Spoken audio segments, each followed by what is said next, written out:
लोगोफोर आं दिनै नोंथांमोननि सिगाङाव मोनसे आं गावनो गाव चेलेन्ज खालामनो नागिरदों जेराव आं बे दैखौ बारस'नानै सानस्रिनानै बे दैयावनो आं प्रथमबार ना लोगोफोरजों सानस्रिनायखौ सोलोंजेनदोंमोन आरो रोंदोंमोनबो आं बे दैया ना 30 मिटारसो गोजान जागोन गोलावा डिस्टेन्सआ बेनि उनाव गोथौआथ' बे गोथौ ओमफ्राय गिथावथावबो दैया दै सिङाव माबाबो थानो हागौ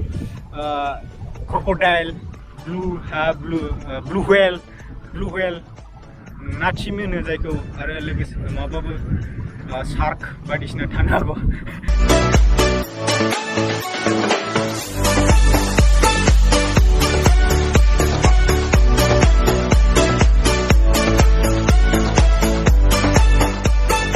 दैखौथ' नुबाय जानांगौ नोंथांमोन एबार आं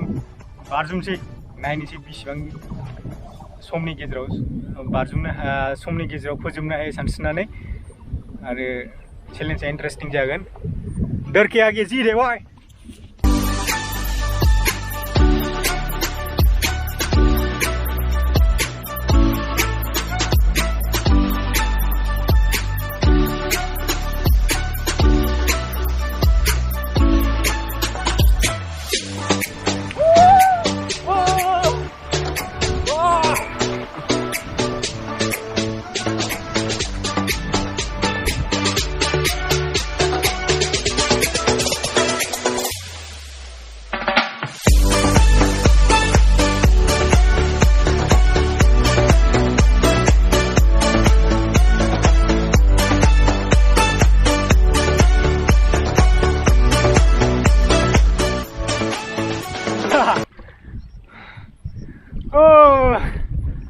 बढ़िया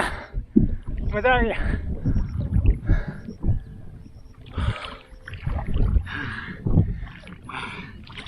बेसेबा गोबावनि उनाव दुगैनाय जाबाय सानस्रिनाय जाबाय 15 बोसोरसो जाबायमोन आं बे जाम्फैखौ कमप्लिट खालामबाय फाइनालि बै टावारखौ नुदों गोजा गुफुर बेयो एनटिबिसि नि बै नारजांगारि हाजो सालाकारियाव गोलैयो बै बावखुंग्रि हाजो जेराव बावखुंग्रि फेस्टिभेला जायो देग्लायथ' जायासै कर'ना भाइरासनि थाखाय गैया हाजो गाखोनो मिस जाबाय देग्लाय खालमासि गाखैगोन मोजां माइ दुब्लि गोगोम मोजां आबाद जायो माइफ्रा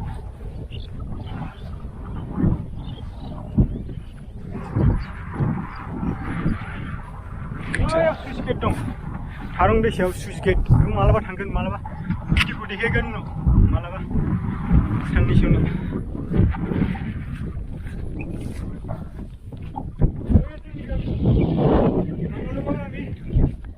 हालुवादल गामि कुन्डेबारी गामि हालादल गामि हालुवादल